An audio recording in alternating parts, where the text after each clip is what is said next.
Hello, everyone. This is John Byrne with Poets and Quants. I have a great announcement to make.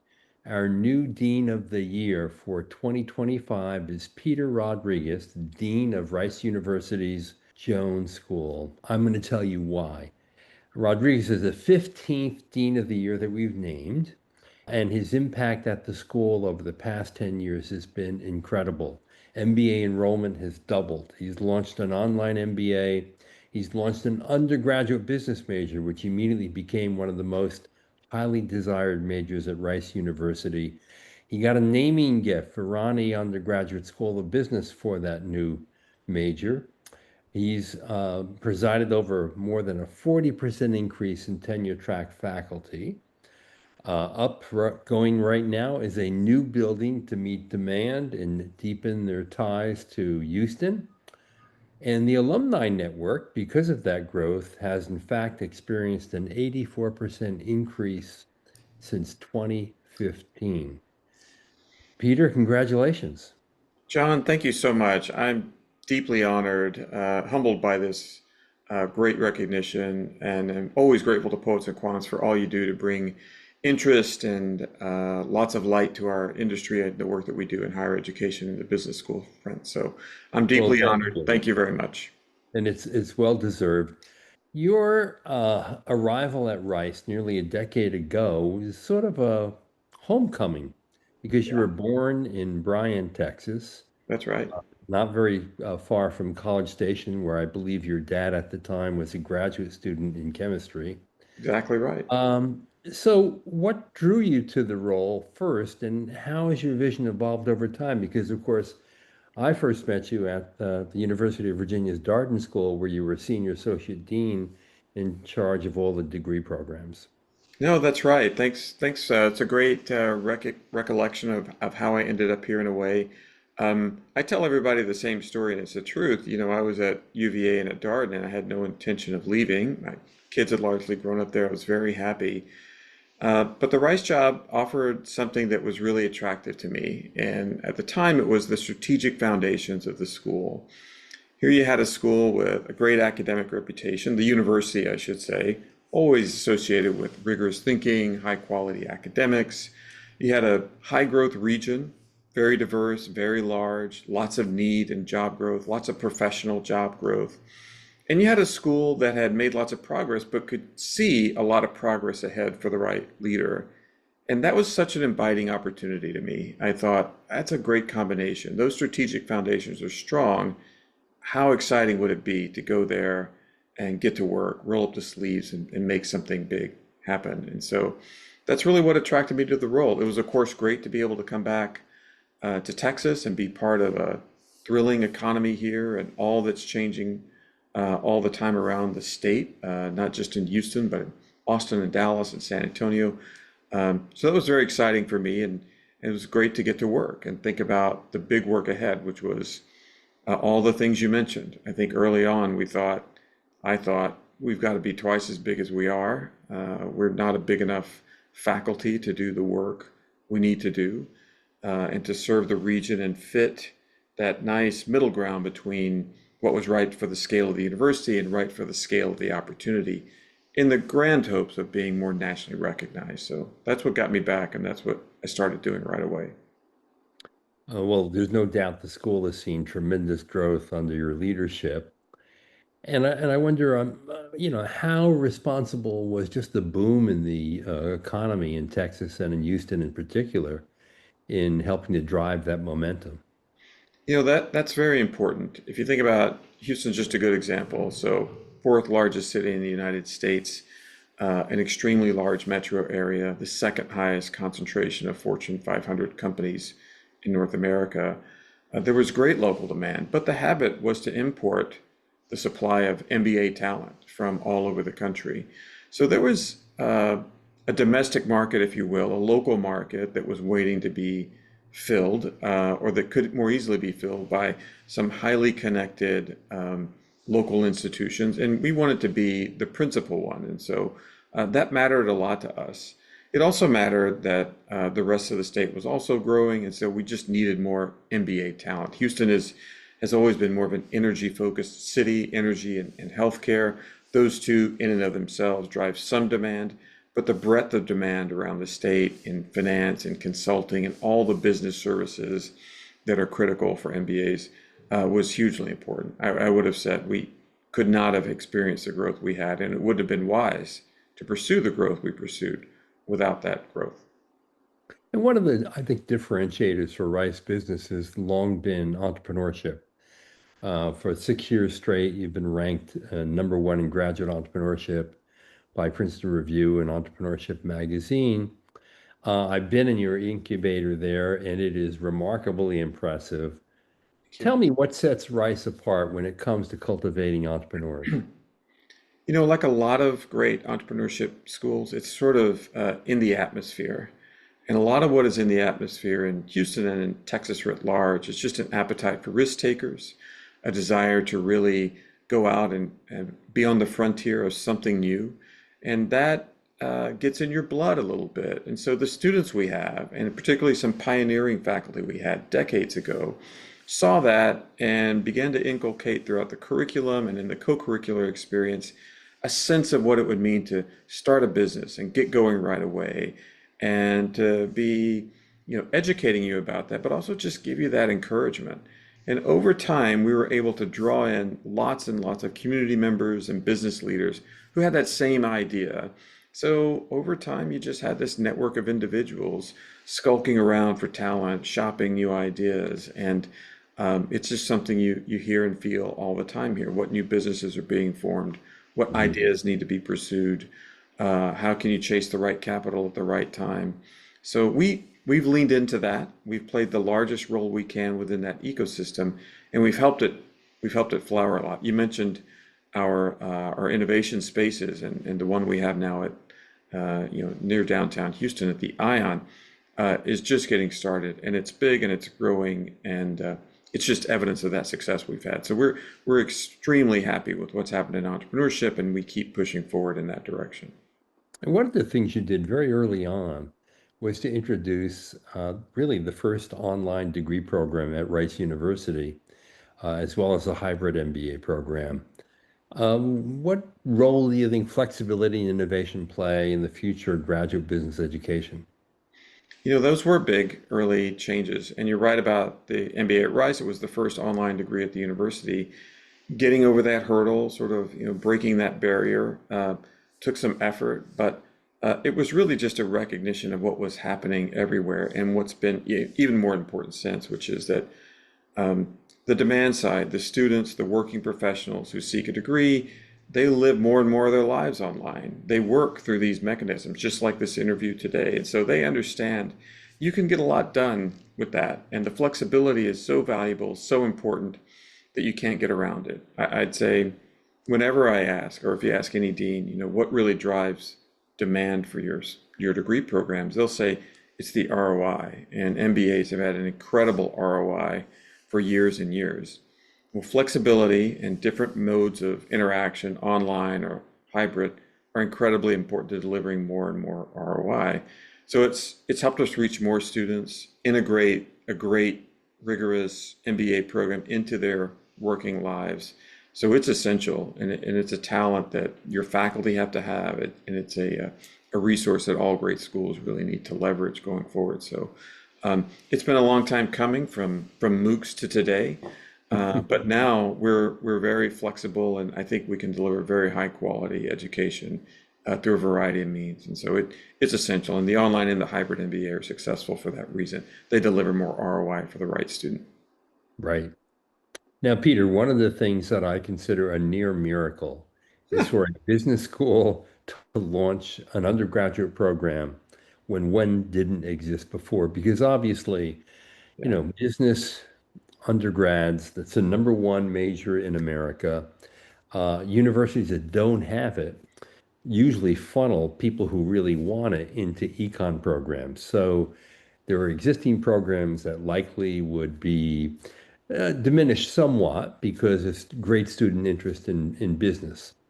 So the launch of the Virani Undergraduate School of Business clearly was a major milestone. Um, what does it mean for Rice? I think it's been huge for Rice. It's been big for our school and big for me.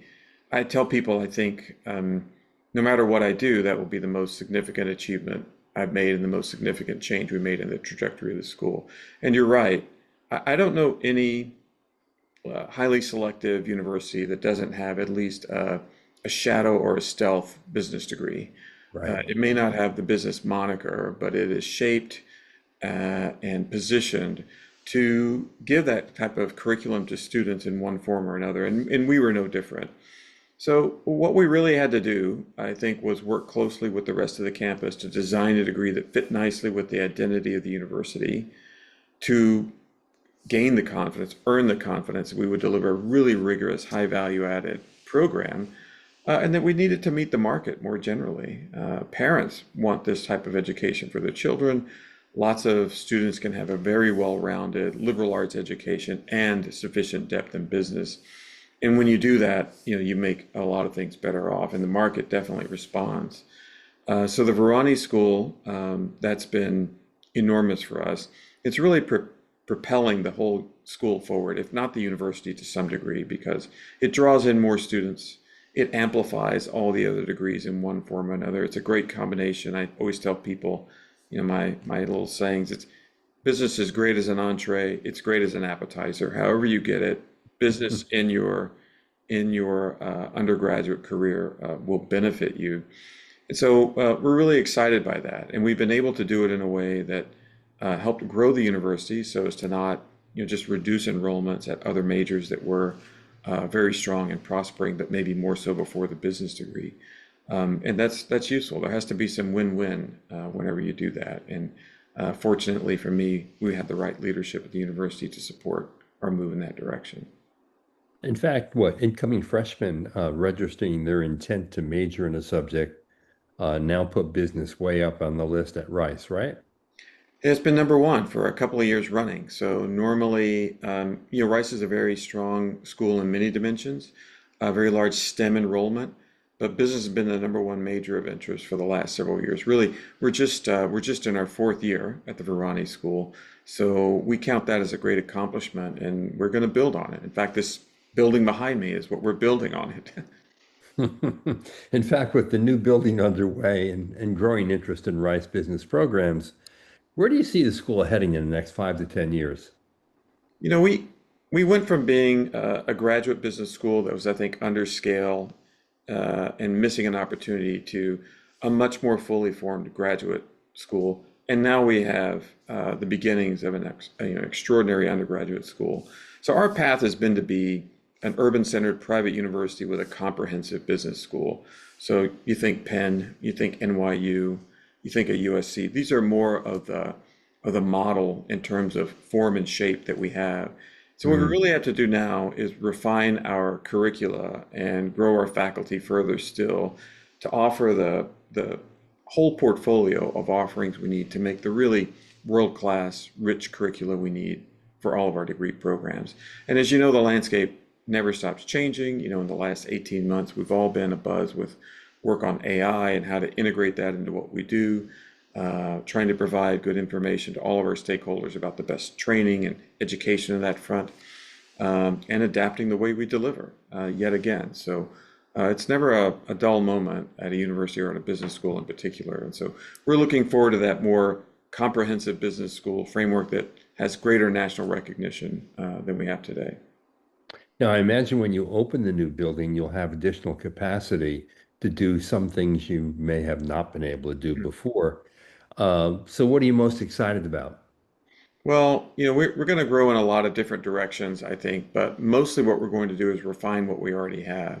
There's a build out to do in the scale of the undergraduate business program to ensure that we really are at the level of the top peers. And it's a really competitive set, as you know, through your own publication. If you looked at the top 10 to 15 undergraduate business programs, they're extraordinarily good and rich. They have lots of offerings.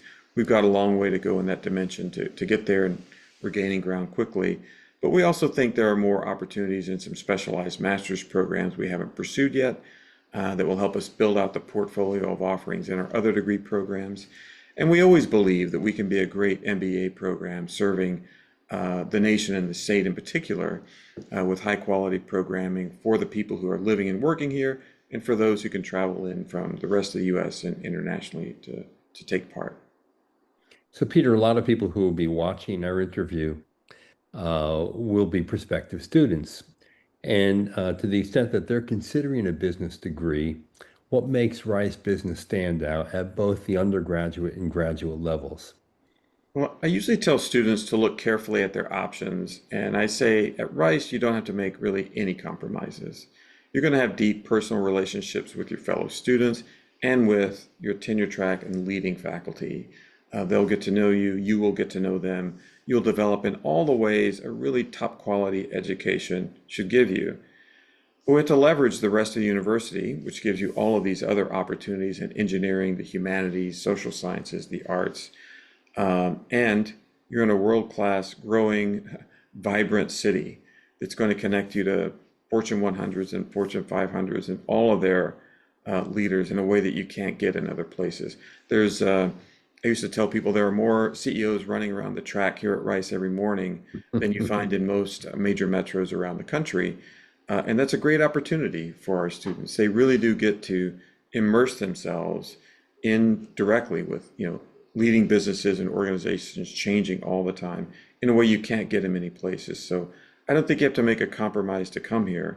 But even above all that, I always tell people it's the relationships that you really Yeah. want to pursue. It's the relationships that matter. So be somewhere where you're going to have good relationships, get involved, be active, and we offer that in abundance. And you also put a great emphasis on experiential learning, which I happen to believe is essential to prepare people to be job ready. No, that's exactly right. You just have to do that, and doing it well, like everything else that is good, is difficult. But whether it's our required global field experiences, where you're going to work for a whole semester with a foreign startup on a project and then deliver something real to them because they need it, not because they're just interested or supporting us, matters. Or our Board Fellows program, where we have our students work with all the not-for-profits in the city to make them better community leaders and to work on live projects really does matter. And they get good feedback, and sometimes good hard feedback is exactly what helps you learn more. But learning to work together almost from the time you begin your education here at Rice is what we emphasize. And students always report back that they learn about as much from that as anything else. So if you can think of one word that describes the culture and captures the spirit of Rice Business, what would it be? Driven. I Hmm. think I think you find driven here. People have such an ambition to make a change and to do things. I always say it's kind of hard to keep them in their seats. They want to get out and do things and get started. They get excited initially, and I think that's also there's got to be a little optimism behind it. They have a belief that if they get started and they work together, they can do all of these things. They could start the next big business. They could make a big change. They're ready. So they're driven to have an impact, and they believe that business can make transformations in society that are really valuable. So I like that. I think it's driven with a heavy dose of optimism. And I'm thinking it's a very collaborative culture as well. People outside the business education world often think of business students as sharp-elbowed Oh yeah, and too ambitious. And the truth is the opposite of that. I absolutely agree. You can't get anywhere on your own, and people learn to work together quickly. It matters greatly. Our taglines, "You belong here, together we will," are all about the fact that you have to start working together and work together quickly. And it helps you learn. You learn so much in those engagements. It can be difficult, it can be challenging, but that's life. And I would say at business schools, you get a lot of that, and it makes a difference for organizations all the time. In fact, I'd say um, some of the best learning is outside the classroom. It always hurts for a professor to say that, but it's absolutely the case. And when students say they learned as much from their classmates as they learned from their professors, some of what they mean is I learned a lot from you know, the one-on-ones, the group meetings, the things we did together when they worked and when they didn't work. But it's an incredibly warm and inviting place to be, and that's something else students tend to like. They get to know each other really well. They make great friends. They have friends they couldn't imagine having at one point. They can't imagine not having 6 months into the program. So It's a wonderful program and it's so successful for a reason. Now, I know you love teaching, Mhm. and you were a great teacher at Darden. And I wonder, given all that you've had to do as dean in the past 10 years and all that you've accomplished, have you had time to get back into the classroom and teach economics? I do it in different ways. So only rarely in a full class. I think that's the luxury that's hard to afford as a semester length course, but shorter length courses and shorter experiences. And I really do love it. And I'll tell you that these days, it's a good day to be an economist because we can talk about tariffs and government budgets and interest Indeed. rates and all sorts of things that produce anxiety or job displacement and all of that, things that I was doing 30 years ago and love. But there's nothing better than the teaching, I have to say. That is always the biggest draw and the most fun because the students are excited to learn, and there's so much that you can deliver. It's gratifying, it's enjoyable, and you're always a little bit surprised at what questions you get asked. But it's a great deal of fun. And Darden was an extraordinary teaching school. Rice is an extraordinary teaching school. I'm privileged to have been at both of them. Indeed. So, if you could leave prospective students with just one reason to choose Rice Business, what would it be? I think you'll have a transformational experience that will make you better than you ever could have imagined. It's 100% money back guarantee. We always tell people that. I say, I worry that you think I'm being hyperbolic, but this is going to change your life. It's going to change your life for the better, and you'll be on the road to doing things that we all love deep inside, which is learning things that make us more capable, because that makes us more confident, and then we can go out and realize the things we've always wanted to realize. And so, invest in yourself, get a graduate degree, preferably an MBA at Rice. You'll never you'll never be sorry. I'm sure you're right. So, Peter, congratulations. The Dean of the Year award is really an award that acknowledges great impact. And there's no question that you've had incredible impact over these past 10 years. Let me just go over it. People should read our profile of you to get the real nitty-gritty detail. But think about this, 192% student growth in the last 10 years, doubling of MBA enrollment, the launch of the online MBA, the first online degree program at Rice University, the launch of a hybrid MBA, the launch of an undergraduate major in the naming of the school, more than a 40% increase in tenure track faculty, a huge increase in business school alumni since 2015, 84%. And finally, the new building right behind you that's going to meet increased demand and allow you to basically serve more students. What a legacy you have left. Congratulations on a well-deserved award. Thank you so much, John. I appreciate it. And for all of you out there, thanks for watching. This is John Byrne with Poets and Quants.